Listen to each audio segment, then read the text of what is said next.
Alright, so the first step of all my models is that I always like to prep the skin. I start with the Beauty Water by Sun & Park. It is a mild exfoliant and it gets rid of the dead skin on the top of the surface.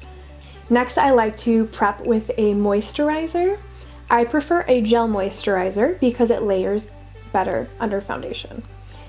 Next, I like to prep the skin with an eye cream. The skin under your eyes is the most sensitive skin and it needs to be hydrated in order to prevent creasing. I like to use the Ulla Henriksen Banana Bright Eye Cream. It has a slight tint as well and it helps wake up the eyes. It's very important to keep the skin well hydrated because you're going to be using a lot of products, a lot of powders, and that can dry out the skin. Next, I like to use a facial spray. Myra Badescu Rose is my favorite one to use. The first makeup step I do is I like to fill in the eyebrows because they are the frames of the face. I always angle my shadow and my liner towards the end of the brows. Kendall has a really nice natural shape, so I'm just gonna go softly in with the Anastasia brow powder. This is in the shade Chocolate. I used a lighter concealer under the brow to highlight the brow bone, and also I brought it onto the lid to make an eye base. Next, I use a clear brow gel to hold up the hairs of the brow. And then I also set the concealer with a transparent eyeshadow. Now you see me powdering the concealer under the brow bone and on the lid. I'm using the NARS Wanted eyeshadow palette, first in the crease and blending a lot. The key to makeup is blending and making everything seamless. I'm going to use a more red tone in the outer corner of the eye. I don't use a lot of shadows in this eye look because I want it to be very glowy and very natural. So I just use a few darker shades in the crease and then a highlight shade on the lid. Next, I'm going to use a little bit of black liner to just highlight the outside of her eye. Not to, wing it out, but I just want the top of her eye to pop a little bit. So I'm using the Bobbi Brown gel liner with a brush.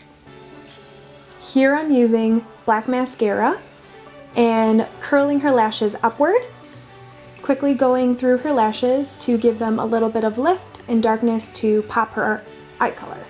This is the new Dior Face and Body Backstage Foundation, a perfect match for Kendall's skin tone.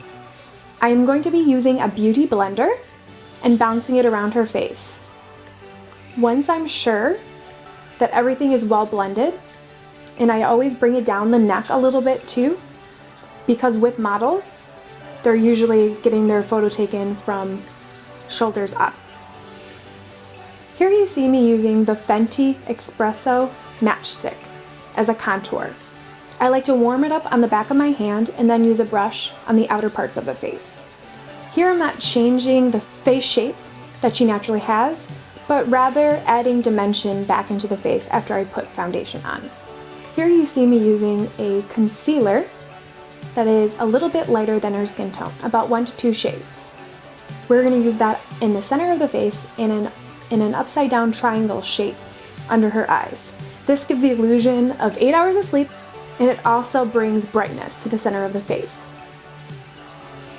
I'm going to blend that again with my beauty blender, and then I'm going to set it with a translucent powder. This is the new Glow one from Laura Mercier. Then we're going to be using my favorite bronzer for darker skin tones. This is the Becca Maui Nights. It has a red tone, which is very important when you're doing a bronzer on darker skin tones. And we're going to put that everywhere that the sun would naturally hit the face. So on the tops of the cheekbones, the tops of the forehead, and we're just going to blend that seamlessly. I like to spray a lot during the makeup session because after I use the powder, I don't like it to look cakey. What facial spray does is it helps combine the products and make it look less powdery and more skin-like and more hydrated. Then my favorite part, I'm going to be using Becca's new highlighter, Chocolate Geode. I love this highlighter so much. It is so beautiful on medium dark skin tones. And I'm gonna be putting it on the high points of the cheek, down the nose, on the forehead a little bit, and of course the Cupid's bow.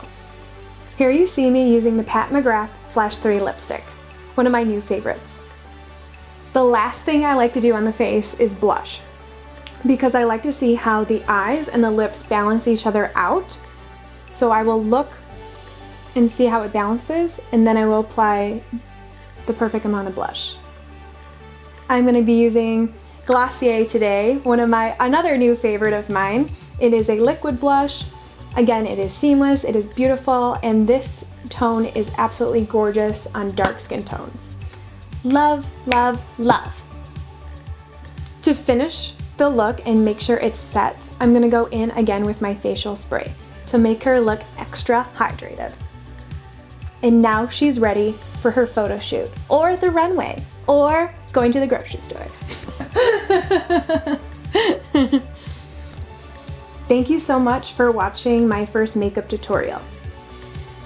If you're interested in more of my makeup artistry, please subscribe to my YouTube channel and follow me on Instagram. All information is below. Thank you so much.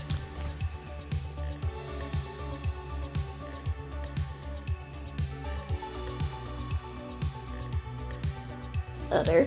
I said other instead of other. Moo. Okay, next. Oh, wait, next, not next. I'm a bad winker. No, you're good. You got it. Oh, you. Okay. I like to keep the face moist. Moist. I can't say moist. Hydrated. Hydrated. Because people are gonna be like, ugh, moist. I'm fine. Please subscribe. That sounded so fast. I didn't want to sound like that. Please help